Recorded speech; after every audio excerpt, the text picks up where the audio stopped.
বিয়ার বয়স পেরিয়ে যাচ্ছে। এত কষ্ট আমার, শীতের রাতে বউ ছাড়া ঘুমাইতে গেলে বউ নামের কম্বলটার অভাবে ঘুমও ভালোভাবে আসে না। আমার ভাইরা রে, ও আমার বন্ধুগণ, ও আমার বাবাজিরা, শীত তো দেখতে দেখতে চলে আসলো, তারপরও আমার মতো সিঙ্গেলের কপালে একটা বউ জুটলো না। শীতের রাতে বউ ছাড়া ঘুমানো কি যে কষ্ট রে বাবা, এটা সিঙ্গেলরাই ভালো বলতে পারবে। প্রত্যেকটা সিঙ্গেল কিন্তু আমার সাথে দাঁড়িয়ে এই মুহূর্তে কথা বলেন। শীতের রাতে ঘুমাইতে গেলে পা পাথরের মতো ঠান্ডা হয়ে যায়।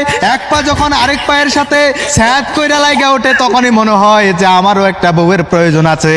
বাবা মারে এত কইরা বুঝায় কই, ও মা ও বাবা, আমাকে কি তোমাদের চোখে পড়ে না? আমার যে বয়স 24 চলছে, এটা কি তোমরা দেখো না? আমার যে বিয়ার বয়স পেরিয়ে যাচ্ছে।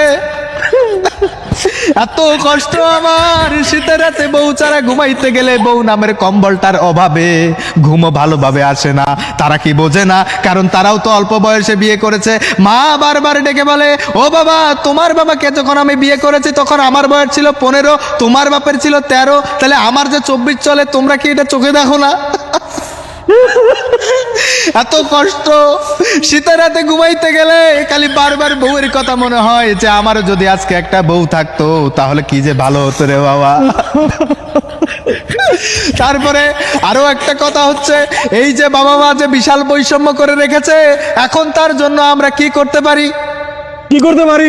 আমরা অনশনে নেমে যেতে পারি, আমরা গণ অভ্যুত্থান তৈরি করব, বাসার সামনে গিয়ে স্লোগান দেব, ভাত টাত খাওয়া দাওয়া বন্ধ করে দেব, তারপরে হাত তুলে সবাই বলবো বউ চাই, বউ চাই, বউ চাই। এই শীতে আমারও একটা বউ লাগবে, কারণ আমরা হইলাম বউ পাগলা।